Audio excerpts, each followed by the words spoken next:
Hello there, welcome back to the Unbeatable Energy drumming channel. I'm Steve Rivers and today I'm going to be looking at djembe rolls which are used in soloing, and as some of you probably know there are different length rolls and I'm going to start with a short roll. Now I call this a 3-beat roll.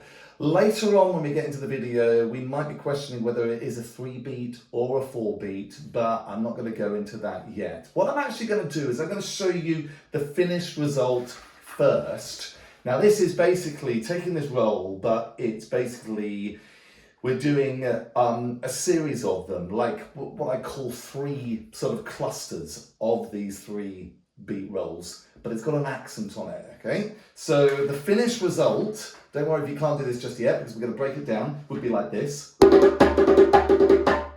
that, and I'll do it again. And one more time. Okay, and if there was a short one, it'd be like that. And that. Okay, now, as I say, I'm going to break this down. I'm going to look at steps that you can take in order to get to that place. And there will be a little bit of sort of analysing of what's going on. And if you just want to hear it and play it and practice along, you could go further on into the video where the click track will be on, and we simply have a practice session where I shut up and you don't have to listen to me talking and blundering on, and you can just hear the whole thing. All right, and I will put down, as I say, a timeline in the description of this video just for you to see exactly where you can scroll across to go to that. Otherwise, if you want to stay with me, I'm going to talk a little bit about rolls in general and look at some things that we need to understand about this giddy-gidda, giddy-gidda, that little phrase there, and before we kind of actually go into putting it all together. So, rolls, djembe rolls. The main thing for us to understand is, I suppose, how different this is to a roll that you might play on a snare drum. Now, I know I'm going into an area which is kit drumming, and there are top of the league kit drummers on YouTube everywhere, and there are tons and tons of techniques. I started amateur as a snare drum when I was a teen, and I learned the buzz roll. And the buzz roll with your sticks is where you're basically creating the roll. The roll is a fill, all right? It's a sort of a fill from one beat to another beat.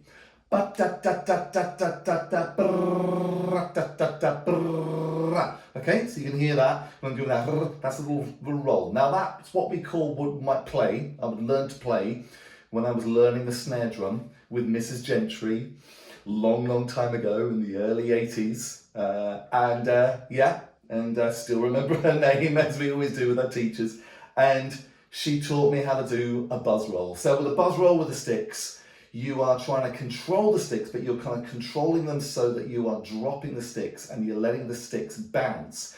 And the closer and the more refined you can get it, these bounces start to merge to create a sort of just a sustained fill with those beats. And you wouldn't count those beats, would you? Because in a way, it's the stick is sort of doing it for you. So I'm talking about that just so that we can be really clear that obviously djembe is really different. You can't really do what you can do with the sticks, and you wouldn't even want to, because the thing with djembe rolls, just like the video about the flam and how I kind of made the analogy with the snare drum with the flam, if you had seen that video, there's just so much more to it in Africa. It's what makes it really beautiful. So the first thing that for us to be really clear with is that you have a finite amount of strokes that you're doing for a roll. Now, when I first approached the djembe, I didn't really even bother about thinking how many beats they were. I just rushed into it and thought, well, there's a roll here. I'll just fill it as much as I can in there. And obviously it would turn into a complete mess. We do have to be really clear of when we're taking a roll, we really know how many beats that roll is. All right, so particularly when you get into a 5-beat roll or you get into a 6-beat roll where there's a more sustained fill, you need to know how many you're doing, so particularly so that you can get the timing and you can get the swing right. That's why I'm starting with, I'd probably say the standard, the easiest one first, okay? Which is basically the 3 beats, and it is a 3-beat roll, all right? But it would be like this, like that, ba-da-ba, okay? Ga-da-ga. Gotta go. Gotta go. Gotta go. Gotta go. Okay? So, similar, there is a bounce going on, but you don't have the same effect that you would have with a stick, but there is a sort of a bounce that I'm getting with my hands. I mean, my hands are lifting, but like I've also showed in some of my other sort of videos, the idea is, for me, this is like one movement, okay? So my hands are lifting up and they fall down, and I'm using a bit of the bounce of the drum to give me that really fast thing. So I'm not having to do it 1, 2, 3, which would be ridiculous, okay? So it's just kind of trying to feel that sort of ease that you've got in your arms, and you're lifting your arms, and your arms fall, and you got that. Okay, now that is the first thing, probably is to practice getting comfortable with those, but don't think that they all have to be really, really close, because they don't. You see, this is the beautiful thing, the nuances of the rolls in that you're using in the djembe, is that they can really change. Okay, so there could be a loose one, like that. Because you can start to hear them being prized apart very slightly. Like that. It depends on the teacher, it depends on the rhythm, but again, this is a playing thing and looking at, the nuances of just this simple thing. Tight, loose, or in fact, if the pulse is going slower, it could even be like that. Like that. Okay?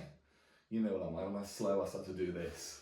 Okay? Like that. Okay, so now, next thing. What I'm going to do now is I'm going to add another beat to that. Now, this beat, we need to understand, the reason why I said before, is this a 3-beat roll or is this a 4-beat roll? This extra beat, which is going to be an accent, a slap, there's an awful lot about where it is in relation to those 3 beats. They could pretty much go straight into this slap so it becomes continuous, or there could be quite a defined space between the two. And our approach of this is to look and approach it in both ways. And I'm going to say it like this, it would depend on the type of rhythm that you're playing, where that relationship is between that accent, the accent, and the cluster of 3s. But it also probably depends on the teacher. It depends on the subtleties of the swing by the sangbang, which is determining what the swing is with the accompanying beats. So let me just explain to you. We're doing this, okay? So the end result was like that. So we're looking at those da, da, da, those slaps. And I'm just going to do one of those, like that. So you might hear that as diddly boom, all right? Diddly dee, okay? 1, 2, 3, 4. And simply we've got an accent, which is on my left hand, the slap on the 4th. So we had like that, but now the accent like that. We've got that, giddy da, okay? But I want us to look at it like this. In fact, to make it even easier, let's just take away the slap and let's just make these all tones so we can just think about this as sort of a neutral thing. So we've got, that would be really exaggerated. Let's look at a version, all right? So that one there, you can quite clearly see a separation between the 4th and the 3rd there. So it's going giddy da, okay? Now I'm not actually saying at this stage that that is necessarily an authentic way that you would have it, but we're going to start there, all right? So let's have a look at this. We're going like that. So I'm really, really quite clearly I'm going ba-da-ba-da, okay? Here we go. Here we go. If I put in the slap, like that. And again. And again. And if I sing it, giddy-gidda, giddy-gidda, giddy-gidda, giddy-gidda, giddy-gidda, giddy-gidda, giddy-gidda, okay? But now what we want to do is we're going to approach this a different way, and we're going to go and we're going to be quite mindful, and we're simply going to look at this as being a 4-beat roll.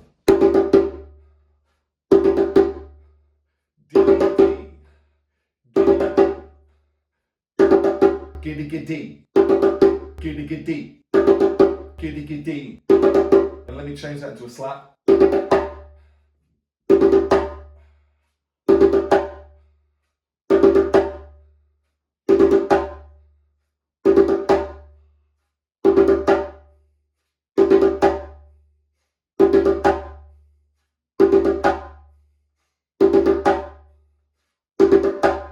Biddy bidda, biddy bidda.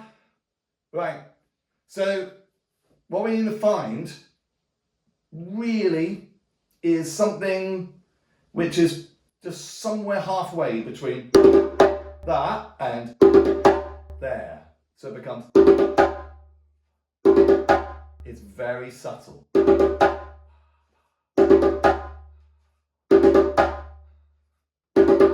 Okay, all right, extreme squash followed by the 4th beat.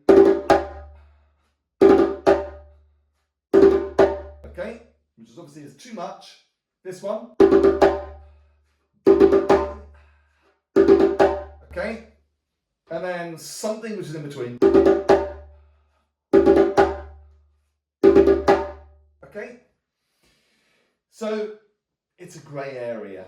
It is shifting ever so slightly, you know, between one and the other. It's just looking at that. So in a way, you could approach this as being 4 beats, and you would pretty much kind of get what we're looking for. But now what I'm going to do next is that we're going to look at this longer version where we're going to do 3 rounds of this. Okay, so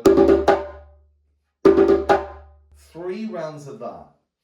And actually, I'm going to sing it, and I'm also going to put a click track on here. Biddy-bid-da, biddy-bid-da, biddy-bid-da, biddy-bid-da, biddy-bid-da, biddy-bid-da, biddy-bid-da, biddy-bid-da, biddy-bid-da, biddy-bid-da, biddy-bid-da, biddy-bid-da, biddy-bid-da.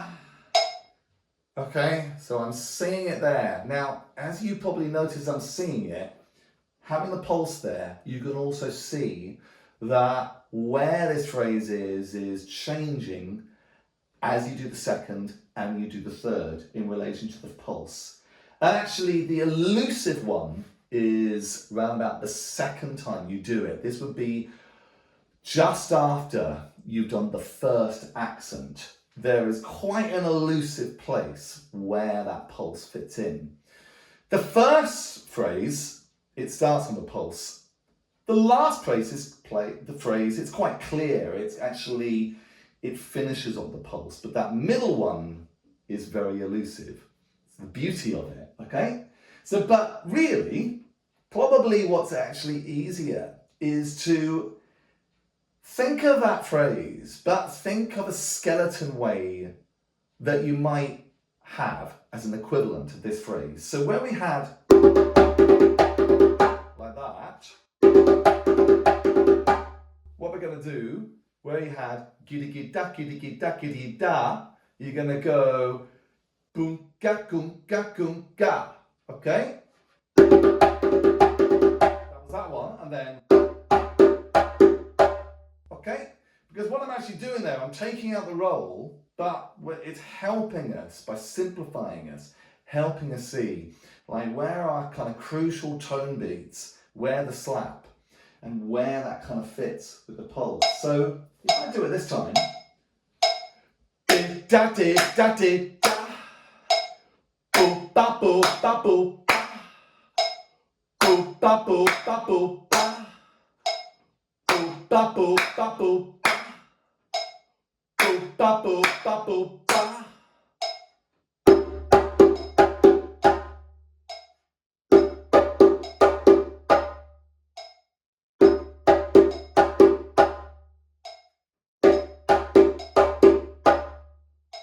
Now the other thing also is that you can also make this the ternary pattern. If you want to know about that, well, check out the solo technique, accents on every third beat, the video I did last week. And basically you're filling it just like the 3-beat roll, but we're doing it with very clear kind of beats this time, rather than having these sort of ba-da-ba clusters. We've got this gigi-da-gigi-da-gigi-ga, like that. Okay? So that would be, as I say, like that. And what that's doing is just helping us be really, really clear where things are falling with the pulse. So we've got gidi-ga-gidi-ga-gidi-ga, gidi-ga-gidi-ga-gidi-ga, gidi-ga-gidi-gigi-da-gidi, gigi-da-gidi-ga-gidi-ga. Gidi-ga-gidi-ga-gidi-ga. As you can probably see, that second one, I mean, it is really, really difficult to really define exactly where it is, but it's pretty much on those two tones. That tone is maybe just coming maybe on the second tone, or it may be just afterwards. But to be honest, it's sort of almost that point, you just get to the stage where in a way just singing it and just seeing if you can get really, really clear with that phrase, and then clapping the pulse, you'll find that second beat, it just kind of naturally falls in line where you want it to be. All right, but let's just have a go with the djembe.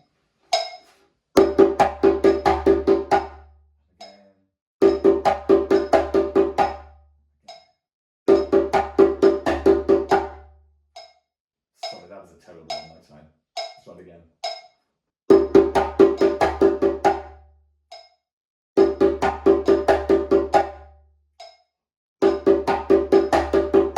Okay, now keeping that running, let's have a look at some of the things we did as well with the tone. Let's go back a bit, and then we had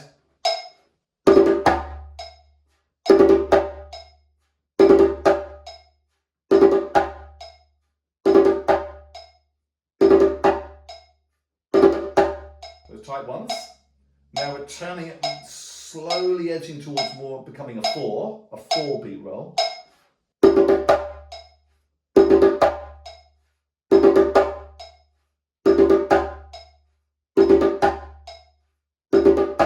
And then maybe is there something in between?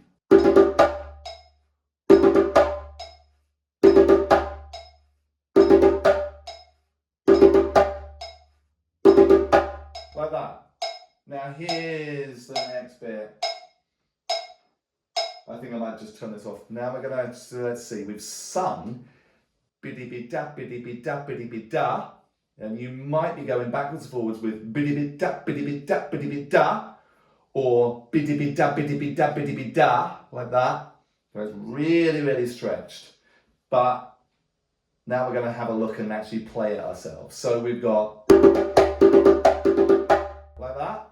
Let's try this way, simplified version first. Okay, that's just for the coordination. Biddy-bid-da, biddy-bid-da, biddy-bid-da. So that is really clear. 3-beat roll, a separate accent, 3-beat roll, a separate accent, 3-beat roll, a separate accent. Like that. Okay, now to bring in some of the subtlety.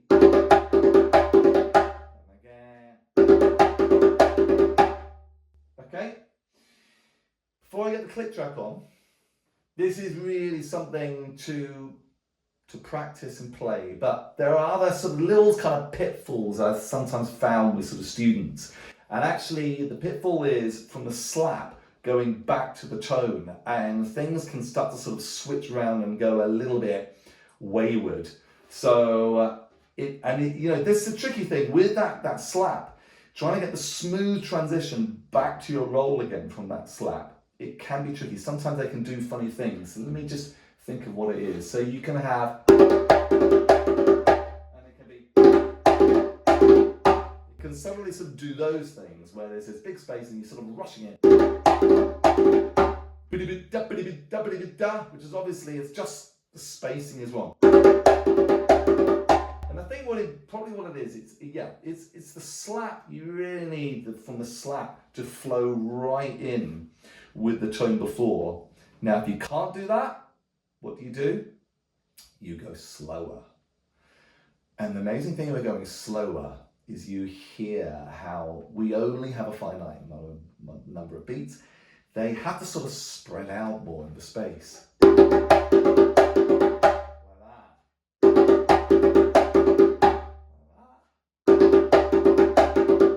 Okay, so if you think of it,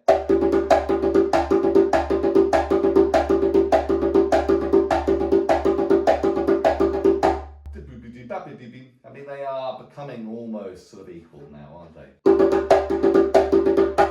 Okay. Okay. So there you go. I'm playing around now. Now we're going to go into the click track with a sort of I'm going to do a kind of sequence that we can work on. I'm not entirely sure yet what the sequence is, but I've got to come back. Okay, and then we're going to have a set sequence with the click track. What I will say, we're going to have something else in here as well. So we've looked at that. So my phonetics went a bit wayward there. All right, but we're also going to do one of these. So we're going to go.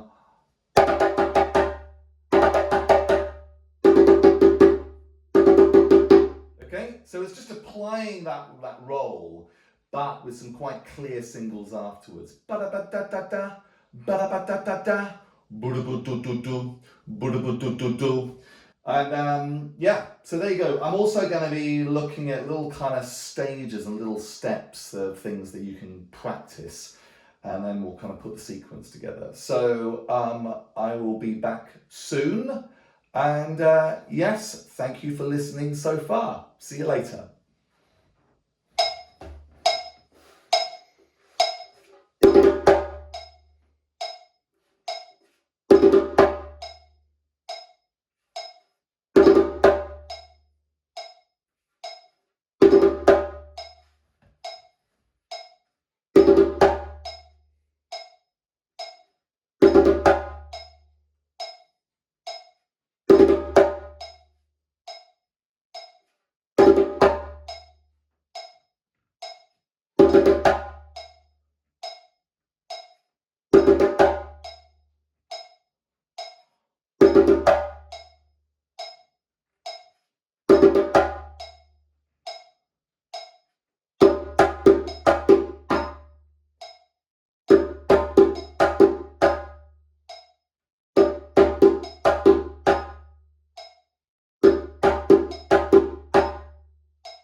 Okay, so there you have it. Hope you've enjoyed this video looking at applying short djembe roll phrases and incorporating it into a sort of simple solo sequence. If you have enjoyed it, do like and subscribe to my channel, Unbeatable Energy. There are lots more djembe tuition videos on their way. So I will see you again soon. See you later.